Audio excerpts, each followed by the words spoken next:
ما را بیاموز تا روزهای خود را بشماریم. مزمور 90:12. سال به اتمام رسیده است. باشد که تمامی ناراحتی‌ها، گناهان و مشاجرات سال گذشته نیز با آن بگذرد. برای گناهانتان در خون مسیح آمرزش وجود دارد. سال آینده ناراحتی‌های خود را خواهد داشت. لزومی ندارد که ناراحتی سال گذشته را وارد سال جدید کنید.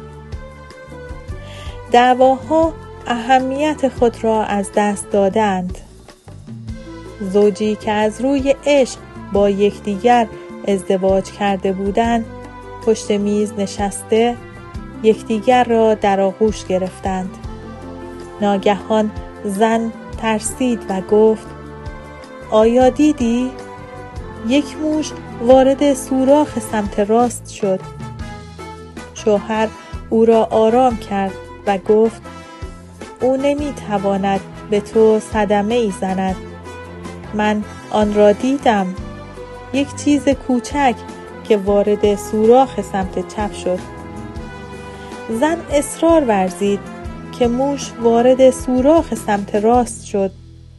شوهر از اقتدار شوهری خود استفاده کرد تا زن را متقاعد کند که حق با او بوده است. موش میبایست در سوراخ دیگر رفته باشد.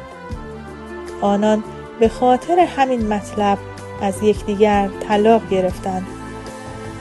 بعد از 7 سال جدایی، دوستان موفق شدند که آنها را با یکدیگر آشتی دهند.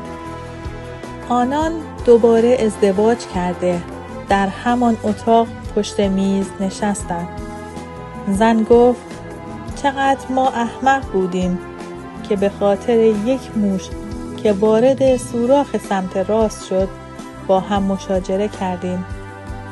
شوهر فریاد زد: باز هم شروع کردی؟ آنان برای بار دوم از یکدیگر طلاق گرفتند و این بار برای همیشه بود. آیا تمامی مشاجرات ما واقعاً مسخره تر از این ماجرا نیست؟ اکنون 1 سال دیگر سپری شد. با سپری شدن 1 سال به وعده ملاقاتمان با خدا نزدیکتر شده ایم.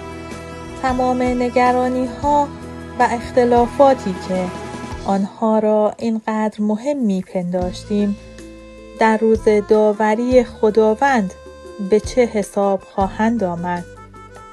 باشد که صمیمانه خطاهای سال گذشته را ملاحظه نموده، سال جدید را با اعتماد آغاز کنیم. ما در سال جدید خدا، نجات دهنده، روح القدس و فرشته محافظ را خواهیم داشت. می توانیم اعتماد داشته باشیم. آمین.